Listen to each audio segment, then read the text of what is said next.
गौतम बुद्ध ज्ञान की प्राप्ति के लिए घोर तपस्या में लगे हुए थे। उन्होंने शरीर को काफ़ी कष्ट दिया, यात्राएं की, घने जंगलों में कठिन साधना की, पर आत्मज्ञान की प्राप्ति नहीं हुई। निराश होकर बुद्ध सोचने लगे कि मैंने अभी तक कुछ भी प्राप्त नहीं किया, अब आगे क्या होगा। कुछ दूर चलने के बाद उन्हें प्यास लगी। वे थोड़ी दूर स्थिर एक झील तक जा पहुँचे। वहाँ उन्होंने एक दृश्य देखा कि एक नन्ही सी गिलहरी के 2 बच्चे झील में डूब गए हैं। पहले तो वो शांत बैठे थे, फिर कुछ देर बाद उठकर झील के पास गई, अपना सारा शरीर झील के पानी में भिगोया और फिर बाहर आकर पानी झाड़ने लगी। ऐसा वह बार बार करने लगी। तब बुद्ध यह दृश्य देखकर सोचने लगे कि इस गिलहरी का प्रयास कितना मूर्खतापूर्ण है। क्या कभी यह इस झील को सुखा सकेगी? फिर भी गिलहरी का प्रयास लगातार जारी था। बुद्ध को लगा मानो गिलहरी कह रही हो कि यह झील कभी खाली होगी या नहीं, यह मैं नहीं जानती, फिर भी मैं अपना प्रयास नहीं छोड़ूंगी।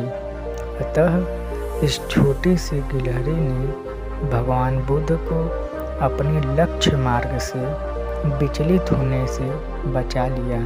वे सोचने लगे कि जब यह नन्ही सी गिलहरी अपने लघु सामर्थ्य से झील को सुखा देने के लिए दृढ़ संकल्प ले सकती है, तो मुझ में क्या कमी है। मैं तो इससे 1000 गुना अधिक क्षमता रखता हूँ। यह सोचकर गौतम बुद्ध पुनः अपनी साधना में लग गए और एक दिन बोधि वृक्ष के नीचे उन्हें ज्ञान की प्राप्ति हुई। यह कहानी हमें असफलता के बावजूद प्रयासों की निरंतरता पर बल देती है। हमें प्रयास करना नहीं छोड़ना चाहिए।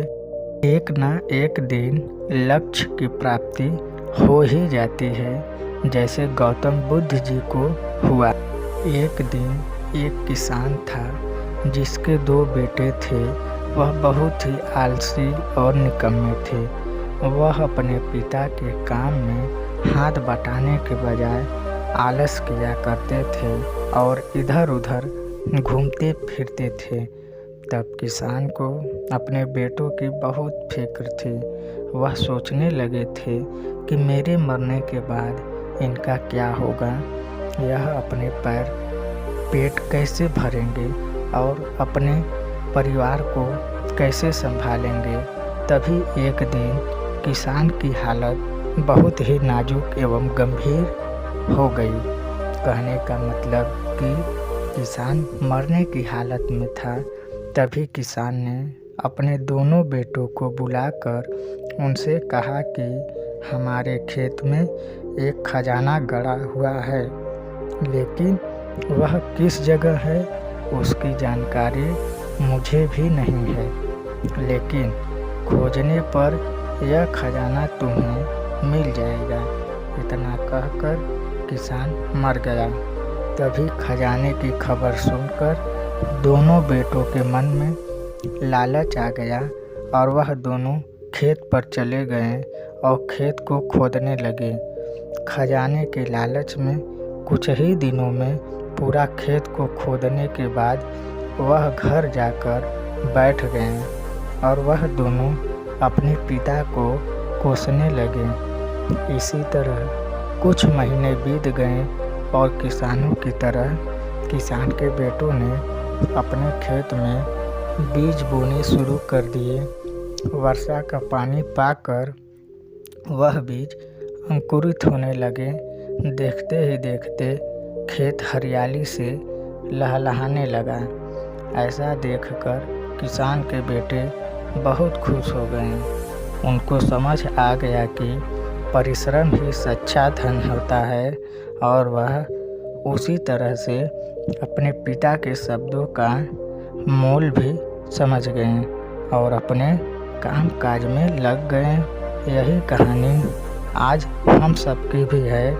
मित्रों, इसी पेड़ की तरह हमारे माता पिता भी होते हैं। जब हम छोटे होते हैं तो उनके साथ खेलकर बड़े होते हैं और बड़े होकर उन्हें हम छोड़कर चले जाते हैं और तभी हम वापस आते हैं जब हमें किसी चीज़ की ज़रूरत होती है। और धीरे धीरे ऐसे ही जीवन बीत जाता है। हमें पेड़ रूपी माता पिता की सेवा करनी चाहिए, ना कि सिर्फ उनसे फ़ायदा लेना चाहिए। एक गांव में एक लड़का रहता था। उसके घर की आर्थिक स्थिति ठीक नहीं थी। उसके मन में विचार आया कि किसी बड़े शहर में जाकर वह नौकरी करे। तभी वह दिल्ली चला गया और वहाँ नौकरी की तलाश करने लगा। बहुत खोजबीन करने के बाद उसे एक सेठ के घर में नौकरी मिल गई। उसे रोज का 6 आना मिलेगा और काम था कि सेठ को रोज 6 घंटे अखबार और किताब पढ़कर सुनाना होगा। एक दिन की बात है, लड़के को दुकान के कोने में 100 के 8 नोट पड़े मिले। उसने चुपचाप उन्हें अखबार और किताबों से ढक दिया। दूसरे दिन रुपयों की खोजबीन हुई। तभी वह लड़का सुबह जब दुकान पर आया तो उससे पूछा गया कि तुम यहाँ से कुछ रुपए लिए थे। लड़के ने तुरंत ही प्रसन्नता से रुपए निकालकर ग्राहक को दे दिया। वह बहुत ही खुश हुआ। लड़के की ईमानदारी से सबको प्रसन्नता हुई। अब सेठ भी लड़के से बहुत ही खुश हुआ। सेठ ने लड़के को पुरस्कार देना चाहा तो लड़के ने लेने से मना कर दिया। लड़के ने कहा, सेठ जी, ये तो मेरी ईमानदारी थी। जिस दिन आपको लगे कि मैं सत्य, निष्ठा और लगन के साथ अपना काम कर रहा हूँ, उस दिन मुझे पुरस्कार देना ठीक है।